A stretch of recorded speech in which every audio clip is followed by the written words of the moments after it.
What the haters talking about?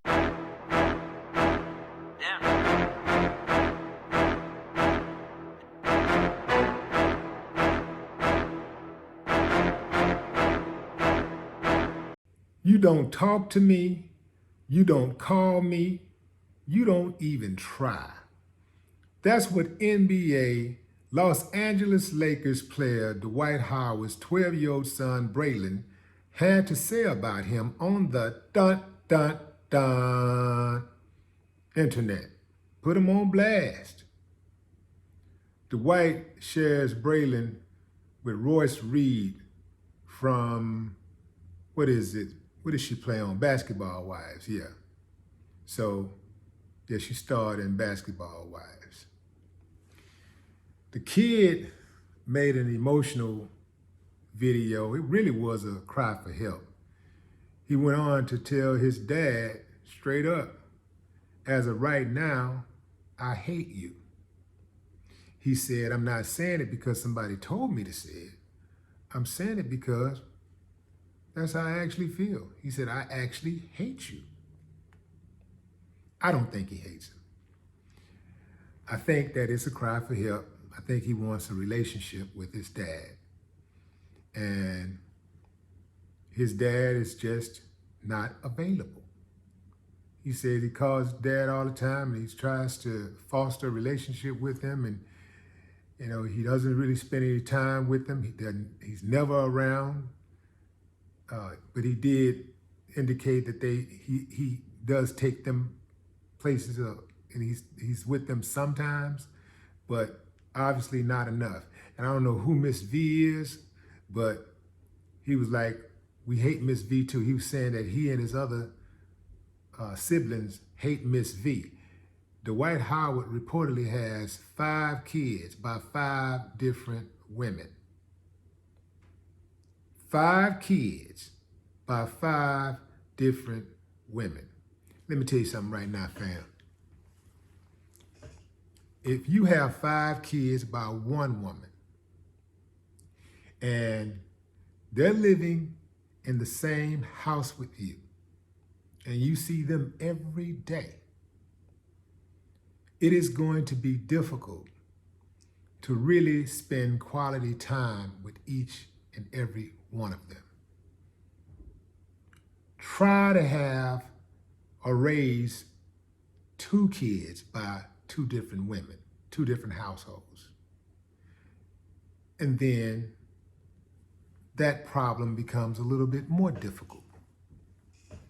Jump up to 5 different women in 5 different households, and you got major problems. It is going to be very, extremely difficult, impossible to give each of those kids what they need. They don't need stuff. They need quality time with their father. They need information, coaching, teaching from their father. Now, I don't know how much they can get from that dude, because that dude, I don't think, is being who he really is. Yeah. That dude there, he, you know what I'm talking about? In any event, kids want to spend time with their fathers. They don't want to I don't care how much money you make. In fact, the kid, Braylon, said, just because you're an NBA player doesn't mean that you don't have to communicate with us. He said that in so many words. Dude already got a hectic schedule playing basketball. You're away from home a lot. And so when you get an opportunity to be around your kids, you want to give them everything you got. You want to pour everything you have into them. So we come right back to the same old issue that we keep facing with these dudes who have all these babies by all these different women. Now, I get it. Sometimes things don't work out and you have couple babies by a couple of different women. 3, 4, 5, whatever. Okay. Something happened extraordinary that, man, it's just happened. You try, you just slipped up, man. You slipped up and bam. Now you got 3 baby mamas. At this point, fam, there is a pattern. And at this point, there are no excuses whatsoever. Some of these dudes out here just breeding. They have no intention on spending time with their babies. The flip side of that coin is some of these women out here know that they're breeding and they don't give a damn. They are exchanging sperm donations for the bag. They want the bag by any means necessary. So they don't care about having an absentee father.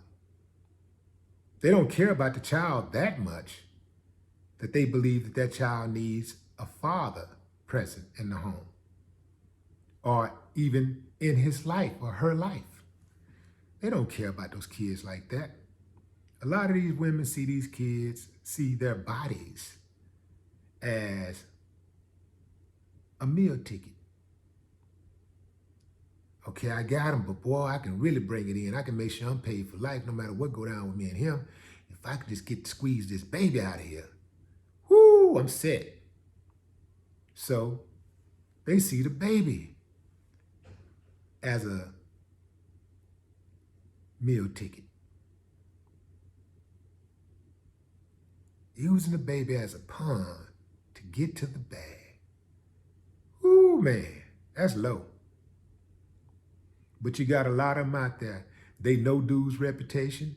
Soon as and listen. In fairness, not making an excuse, but there are some women who will think in their mind somehow this dude got 15 babies by 15 different women, but I'm different. It's something about me that's going to change him. It is going to break the cycle. The buck stops here. And then she becomes number 16. And then he moves on to 17 and 18. When 2 people come together to procreate, whether it be out of love, lust, or whatever. Maybe it was a jump off, it was a one-night stand, you hooked up and you procreated because you thought you were going to be together forever. Sometimes it just don't work out. When it don't work out, it's important that you understand that when you give life, life is bigger than yours. So you have to swallow your pride. You got to man up, put your big boy drawers on, your big girl panties on, and you consider the child's interest before your own. You put that child's interest in front of your own. I know dudes just like Dwight Howard, if what this kid is describing is accurate. I know a lot of dudes that's like that. And, sometimes they get into that little pattern and they feel like, well, all right, I ain't taking care of that one. Yeah, well, I don't see this one enough. Well, I don't see that one either. So, man, if I see this one, then I'm gonna have to see that one. She gonna get mad if I go over here. You know what? I just won't see any of them. I just won't spend time with any of them. It's too much. Not cool at all. Fellas, if you find yourself in that position, it's not too late. Man up. Do whatever you gotta do. If your kids are grown, make the phone call. Man up, don't be a coward. Man up, you created the situation. It's not the kids' fault. Don't give me nothing about what they don't want to talk to me and when she did this to me and, they can call me. Man, they didn't start it. You started it. You and that woman you procreated with. It's up to y'all. Women, if you know that your kids are not reaching out to their father, they're not calling their father enough, you tell your kids, you make it a point for them to call and talk to their father. It's very important that they have a relationship with their father. And if it's just can't happen, at least you know you did your part. It's just as important for them to have a productive, healthy relationship with their mother. So it is incumbent upon both parties to do their best to foster a good relationship between children and their other parent. I'm not saying that that's all it takes. But if you do your best, you give your all, at least you know you did your part. On another note, sometimes God gives us bad parents so that we can become great parents. No more talk. What the haters talking about?